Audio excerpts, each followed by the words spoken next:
Si pensamos en términos como industria, capitalismo, clase media, ferrocarril, socialismo, parecen conceptos que siempre han existido con nosotros.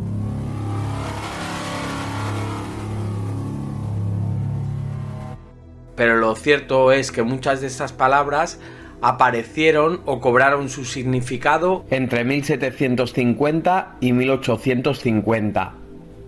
Y es que hoy en día es inconcebible imaginarnos un mundo contemporáneo sin estas palabras que hemos mencionado anteriormente. De este modo podemos hacernos una idea de las grandes transformaciones que se producen en la historia, sobre todo en la historia de Europa, durante este periodo.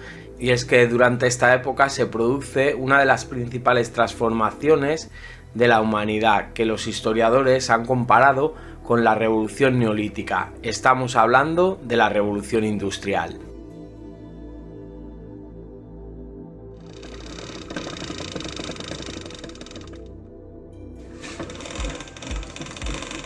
Nuevamente, como había pasado en el Neolítico, un cambio en el modo de producción, es decir, un cambio en cómo los seres humanos obtienen su sustento y cubren sus necesidades básicas del medio, transformará todas las facetas sociales: economía, sociedad, política, pensamiento, y es esto lo que produce la revolución industrial. Tanto el Neolítico como la industrialización no se dan de la noche a la mañana, y no se dan con la misma intensidad en todos los sitios.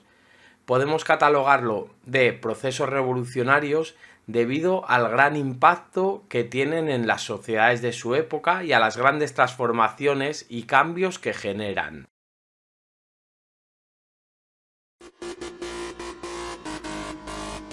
Pero la revolución industrial, sobre la que trata este vídeo, no viene sola, va acompañada también de transformaciones políticas. Y es por eso que junto a la revolución industrial, la revolución francesa será otro hito importante que marca el inicio del nacimiento del mundo contemporáneo. Una época contemporánea donde una nueva clase social se hace hegemónica. Estamos hablando de la burguesía. Revolución francesa y revolución industrial van de la mano, en lo que el historiador Hobsbawm ha denominado la revolución dual.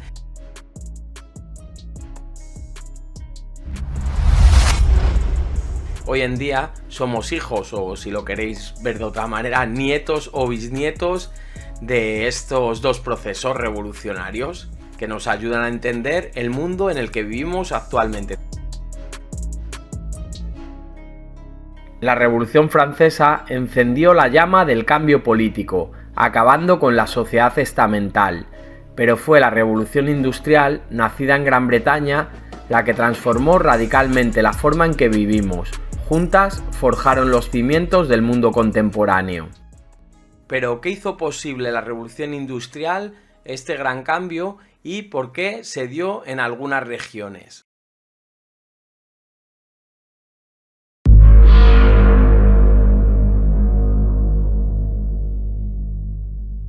Pero antes de ver cómo sucede la revolución industrial, vamos a ver cómo era el mundo preindustrial, y para ello utilizaremos la obra del historiador Eric Hobsbawm.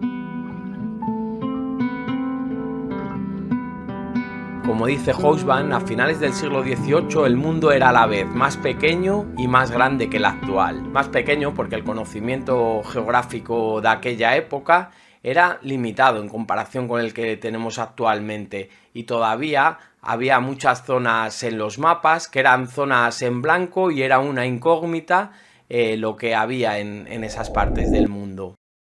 En 1800 la población mundial era solo una fracción de la actual, con la mayoría viviendo en Asia, seguida de Europa, África y en menor medida en América y Oceanía.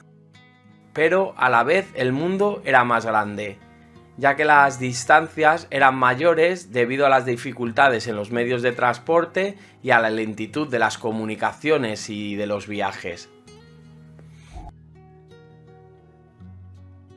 Además, muchas tierras estaban deshabitadas por razones climáticas o por enfermedades que se transmitían sobre todo por los insectos, y había muchas zonas en el siglo XVIII habitadas por tribus que tenían una pequeña densidad de población.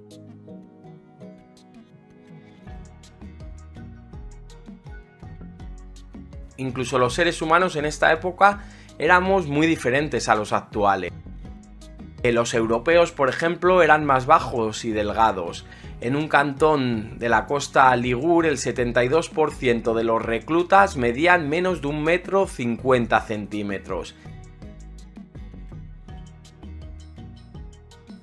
A finales del siglo XVIII las comunicaciones y el transporte eran todavía lentos y limitados, lo que hacía que el mundo fuera en la práctica mucho más vasto de lo que es hoy. Aunque había avances significativos en caminos, diligencias y correos postales, los viajes seguían siendo largos y difíciles. Por ejemplo, el viaje de Londres a Glasgow se redujo de 10 días a 62 horas a finales del siglo XVIII. Pero aún así, viajar o enviar mercancías era costoso y poco accesible para la mayoría de las personas.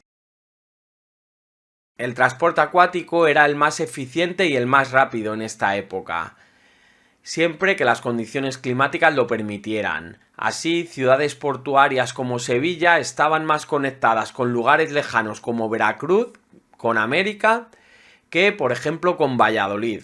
Esto nos da una idea de cómo era el mundo preindustrial, las comunicaciones, y este ejemplo que pone Hobsbawm es muy ilustrativo y nos hace meternos pues en cómo era la vida en la época. El comercio transatlántico aseguraba un flujo constante de mercancías e información entre América y Europa, mientras que los viajes por tierra dentro de la península eran lentos y complicados debido al mal estado de los caminos y a la falta de transporte eficiente y a la orografía de la zona. Un ejemplo de la lentitud de las comunicaciones es el de la Revolución Francesa. Las noticias de la caída de la Bastilla en la Revolución Francesa el 14 de julio de 1789 tardan en llegar a España 13 días. Pero, sin embargo, no fue conocida en Péronne, que es una ciudad francesa que está situada a 133 kilómetros de París, hasta el 28 de julio. O sea, tardó prácticamente lo mismo, bueno, llegó incluso antes a Madrid esta noticia que a una ciudad que estaba situada a 133 kilómetros de París. O sea, podemos hacernos una idea cómo era la red de caminos en esta época, en este mundo preindustrial. Para la mayoría de la población, por otro lado, la movilidad era mínima. La gente nacía, vivía y moría en la misma aldea. Y la información llegaba principalmente a través de viajeros, comerciantes, trabajadores migrantes o soldados. Los periódicos eran escasos y su circulación muy limitada, ya que gran parte de la población era analfabeta. Sin embargo, este mundo está a punto de experimentar una de las mayores transformaciones de la historia de la humanidad, la revolución industrial, que acabaría convirtiendo este vasto e inaccesible mundo en un mundo cada vez más pequeño, cada vez más interconectado, donde las distancias cada vez son más fáciles de recorrer.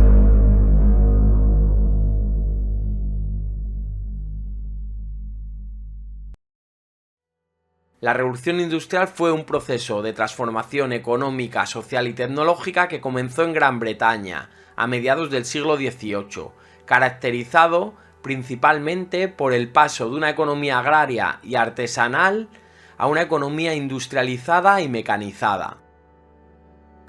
Implicó el uso masivo de máquinas, nuevas fuentes de energía como el vapor y el carbón, el desarrollo de fábricas y una profunda reorganización del trabajo y de la vida urbana.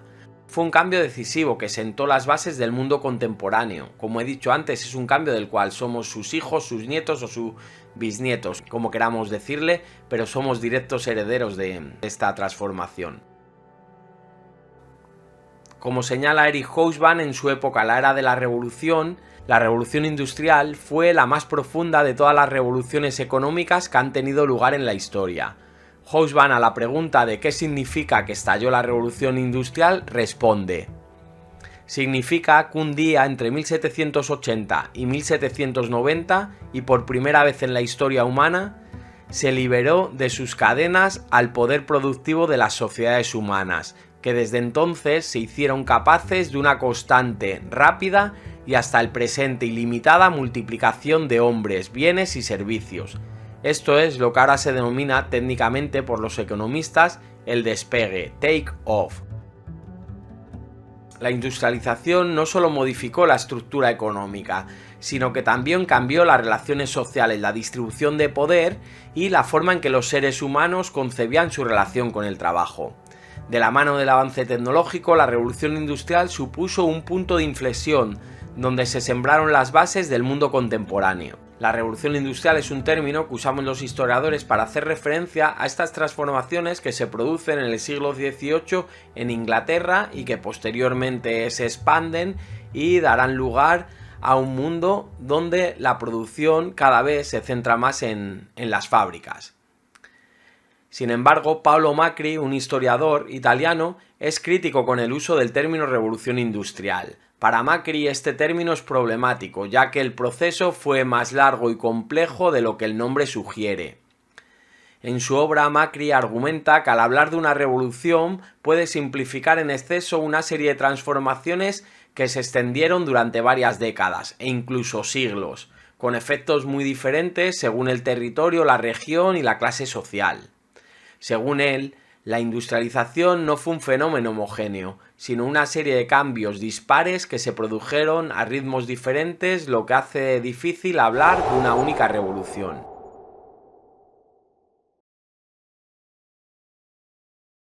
La Revolución Industrial y la Revolución Francesa, dos eventos aparentemente distintos pero profundamente interconectados, marcaron el comienzo del mundo contemporáneo. Como señala Hobsbawm, la Revolución Industrial junto con la Revolución Francesa, esta revolución dual, como él lo llama, destruyeron las bases del orden antiguo, del orden feudal, del orden basado en la sociedad estamental y crearon las nuevas condiciones para un mundo nuevo, para el mundo de la industria, para el mundo de la burguesía. Ambos procesos, aunque distintos en su naturaleza, se alimentaron mutuamente preparando el terreno para la sociedad contemporánea. Hoy es fácil en Occidente idealizar la industrialización, ya que vivimos en un contexto de relativa abundancia material y acceso a bienes y servicios. Sin embargo, este cambio histórico, que incrementó la producción, también generó profundas desigualdades. Mientras algunos prosperaban, muchos trabajadores vieron empeorar sus condiciones, viviendo incluso en situaciones más precarias que en épocas preindustriales. El historiador Josep Fontana cuestiona el relato triunfalista que presenta la revolución industrial como un progreso y un avance sin precedentes para la sociedad y el mundo contemporáneo. Fontana es más crítico con la revolución industrial y con sus consecuencias y rompe el tono triunfalista que tienen los historiadores liberales o que incluso aparece en Hobsbawm cuando dice que la revolución industrial por primera vez en la historia de la humanidad se consigue romper las limitaciones de la naturaleza. Fontana hace hincapié en los aspectos negativos y en las desigualdades sociales que aparecen con esta transformación, sobre todo durante esta primera etapa de la revolución industrial, donde las condiciones de vida de los trabajadores y las trabajadoras eran bastante miserables, bastante paupérrimas. La industrialización fue un proceso profundamente desigual, en el que los beneficios económicos se concentraron en manos de unos pocos, mientras que la mayoría de la población trabajadora vivió en condiciones extremadamente duras.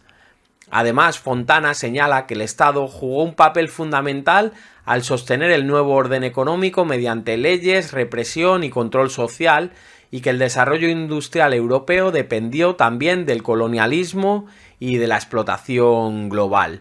Esto lo veremos posteriormente en el vídeo, cómo el vínculo entre el imperialismo y el nacimiento del capitalismo y de la primera revolución industrial es inseparable. Sin el imperialismo, sin el esclavismo, sin el sometimiento de otras poblaciones de otras partes del planeta, la revolución industrial tal como la conocemos hoy en día hubiera sido imposible, pero lo veremos más adelante. Marx explica en su obra El Capital cómo el capitalismo no nació de manera pacífica ni natural. En su obra, Marx sostiene que su punto de partida fue la acumulación originaria.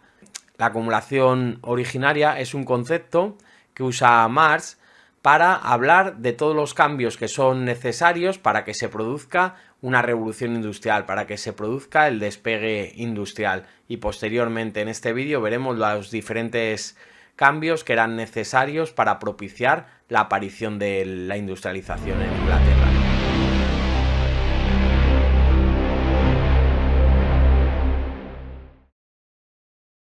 Marx fue claro, el capital vino al mundo chorreando ríos de sangre y lodo por todos los poros. Y esa sangre, para Marx, fue la de millones de africanos esclavizados que fueron necesarios en este surgimiento del primer capitalismo, pero lo veremos posteriormente. Al mismo tiempo, en Europa, la primera industrialización se traducía en jornadas extenuantes para los obreros, obreras, incluso para niños, donde cobraban un salario que los mantenía siempre en la subsistencia y trabajaban de 12 a 14 o 16 horas diarias. El trabajo infantil era especialmente común. Los niños eran valorados aparte por su docilidad y su tamaño, que era muy útil para manejar las máquinas peligrosas o para limpiar los engranajes de las máquinas.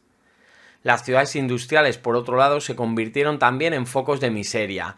Barrios obreros, hacinados, sin agua potable, sin servicios, plagados de enfermedades. Como también señala Marx, esta nueva clase obrera urbana fue el resultado directo del despojo y de un sistema que necesitaba tanto la explotación como la pobreza de los obreros para sostenerse. En este sentido, la revolución industrial también daría paso a un nuevo sujeto, el obrero, la clase obrera, que será muy importante en la historia contemporánea, ya que será un sujeto político que plantará cara al capitalismo, se organizará e intentará acabar con lo que denominaba sociedad burguesa. Así, la revolución industrial no fue simplemente el triunfo de la máquina sobre el músculo, fue un proceso global sustentado en la violencia, el esclavismo y la desigualdad.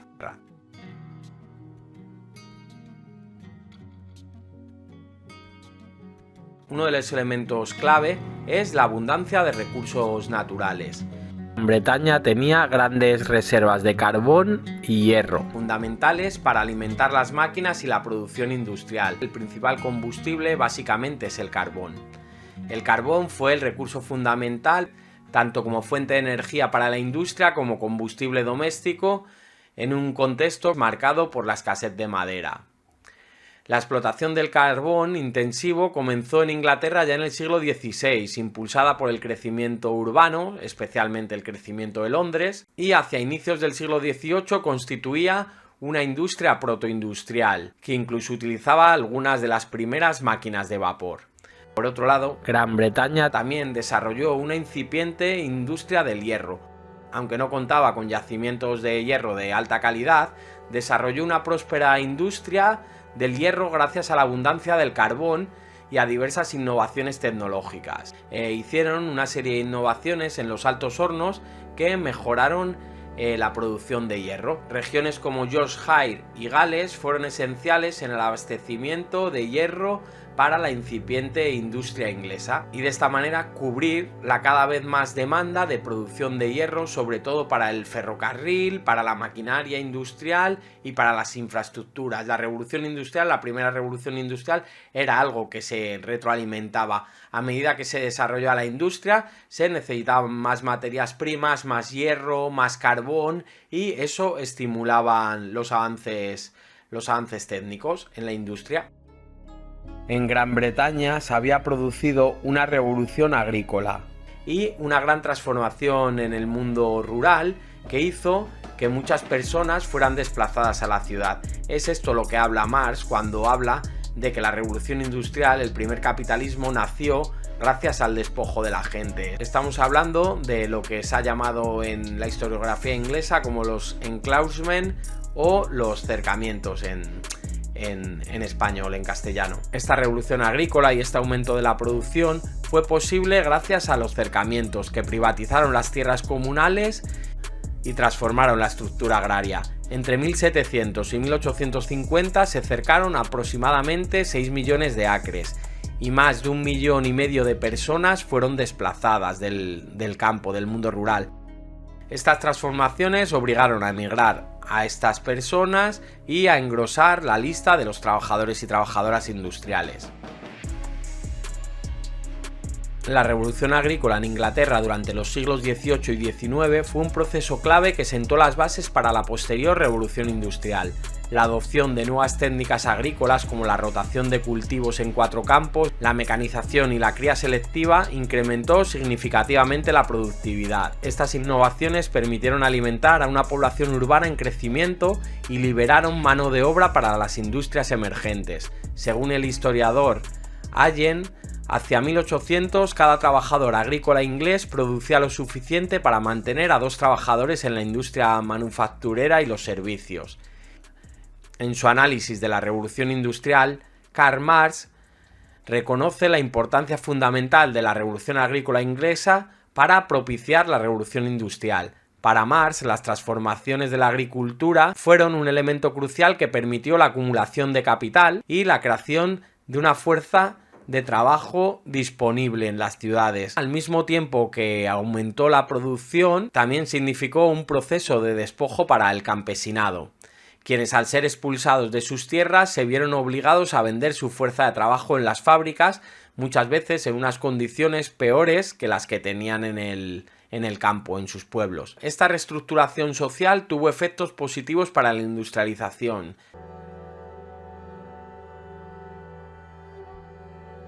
El crecimiento demográfico en Inglaterra durante los siglos XVIII y XIX fue fundamental para el éxito de la revolución industrial. A partir de mediados del siglo XVIII, la población creció rápidamente, pasando de 5,5 millones en 1700 a 9 millones en 1800 y alcanzando los 40 millones de personas en 1900. Este aumento se debió a la mejora en la alimentación gracias a la revolución agrícola, que aumentó la producción, y a la reducción de la mortalidad gracias a los avances sanitarios. Este crecimiento demográfico fue una cosa que se dio en toda Europa, pero sin embargo en Inglaterra las cifras de crecimiento son mucho mayores que en el resto de países. Por ejemplo, en Francia el crecimiento fue más lento debido sobre todo a las crisis políticas y a las guerras napoleónicas, así como a su estructura agrícola, que era más tradicional y no estaba orientada al mercado. En Alemania, por otra parte, el crecimiento poblacional también fue más moderado, con un desarrollo industrial tardío que se consolidaría con la unificación alemana en 1871.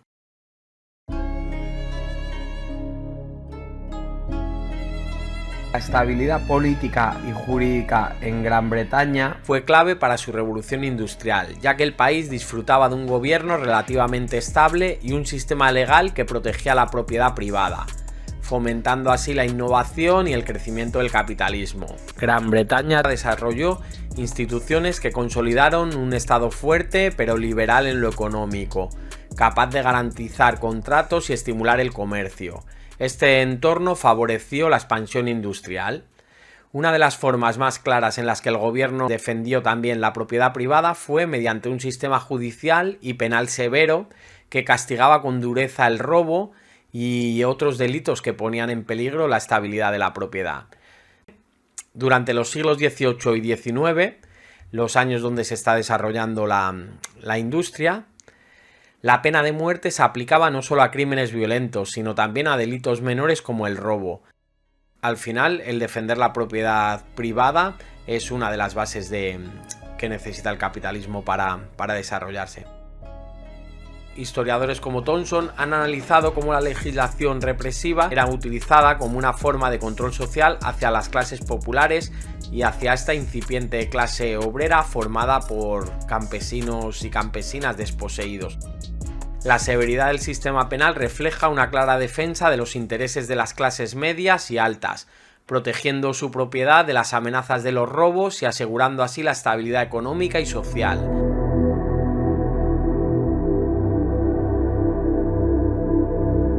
La expansión del comercio y el Imperio Británico fueron otro de los aspectos fundamentales que propiciaron la industrialización en Inglaterra. El Imperio Británico fue el más extenso del mundo, con unos 20 millones de kilómetros cuadrados, lo que representaba cerca del 15% de la superficie terrestre, y gobernaba alrededor de 400 millones de personas, es decir, casi el 25% de la población mundial de aquella época. Su poder se basaba en el dominio industrial, comercial y naval. La revolución industrial fue posible gracias a la explotación colonial. Las colonias proporcionaban materias primas baratas, como el algodón y funcionaban como mercados cautivos para los productos manufactureros británicos. Desde esta perspectiva, el auge industrial no puede separarse del saqueo global. Hobsbawm sostiene que el comercio colonial había creado la industria del algodón y continuaba nutriéndola. En el siglo XVIII se desarrollaron grandes puertos coloniales como Bristol, Glasgow o Liverpool, que era uno de los grandes centros de esclavos. De hecho, el comercio británico y el imperio británico es inseparable de la esclavitud y de este comercio triangular que se desarrolla, que es un comercio que se basa en que los ingleses van a África, en África compran esclavos, en la costa africana, estos esclavos son mandados a América, donde trabajan en las plantaciones de algodón, y el algodón es mandado a Inglaterra.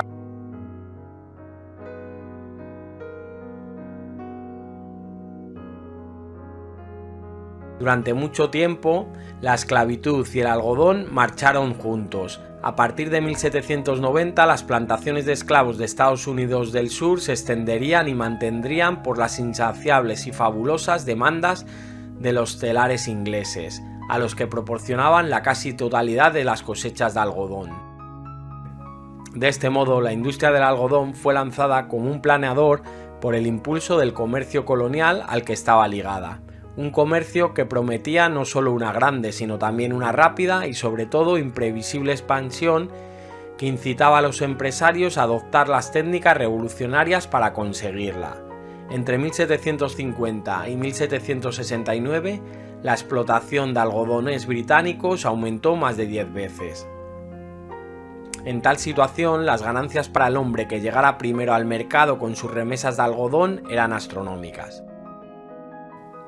El comercio triangular, que involucraba el tráfico de esclavos y el intercambio de productos manufacturados y materias primas entre Europa, África y las Américas, es considerado por muchos historiadores, incluidos defensores del capitalismo como Niall Ferguson, un factor crucial para el surgimiento del capitalismo moderno y la revolución industrial en Inglaterra. El comercio y la explotación colonial permitieron la acumulación de riqueza que fue fundamental para financiar el desarrollo industrial. Por otro lado, Karl Marx ofreció una crítica diferente, argumentando, como hemos visto anteriormente, que la revolución industrial y la expansión capitalista no solo dependían de la acumulación de capital, sino también de la explotación de la clase trabajadora y de las colonias, de las poblaciones de otros países. Según Marx, el capitalismo surgió como un proceso de despojo violento de tierras, como hemos visto en los cercados, y recursos, como hemos visto en el Imperio Británico, como somete a otras poblaciones. Para Marx, despojo violento de tierras y recursos y la esclavitud fueron fundamentales para generar la fuerza de trabajo barata y necesaria para alimentar la producción industrial.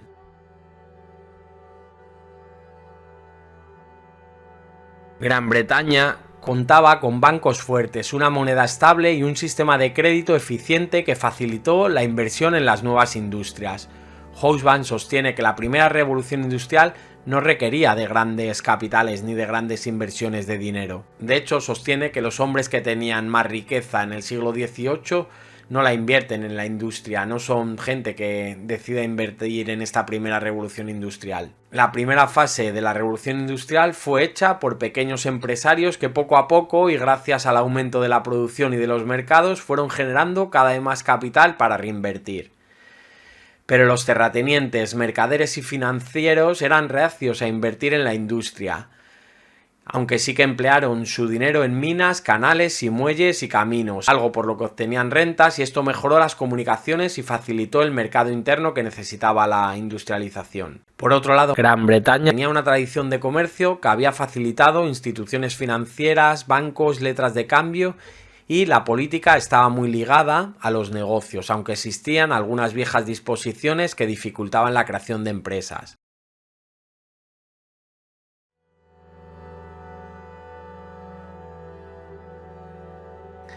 Un argumento que está extendido es la supremacía en el mundo de la ciencia de Inglaterra durante esta época. Sin embargo, Hobsbawm sostiene que el adelanto británico no se debió a una superioridad científica y técnica ni a su sistema educativo, que dejaba mucho que desear en comparación con la enseñanza técnica de Prusia. En las ciencias naturales, seguramente los franceses superaban con mucho a los ingleses. La Revolución Francesa acentuaría de modo notable esta ventaja, sobre todo en las matemáticas y en la física. Mientras el gobierno revolucionario francés estimulaba las investigaciones científicas, el reaccionario británico las consideraba peligrosas. Por fortuna, dice Hobsbawm, eran necesarios pocos refinamientos intelectuales para hacer la revolución industrial. Sus inventos técnicos, los primeros inventos técnicos, fueron sumamente modestos y en ningún sentido superaban a los experimentos de los artesanos inteligentes en sus tareas o a las capacidades constructivas de los carpinteros, constructores de molinos y cerrajeros. Se desarrollaron máquinas de hilar, el telar mecánico o máquinas de vapor que revolucionaron la producción en sectores como el textil o el transporte. Por otro lado, es muy conocida la obra de Max Weber de la ética protestante y el nacimiento del capitalismo, donde vincula el anglicanismo con el nacimiento del capitalismo. Weber sostiene que los valores del protestantismo, especialmente los del calvinismo, fueron clave para el desarrollo del capitalismo moderno en Europa. Según Weber, los protestantes, al enfatizar la disciplina personal y el ascetismo, vivir de manera austera, crearon una mentalidad que favorecía el trabajo duro, la acumulación de capital y la inversión en lugar de la indulgencia en el consumo.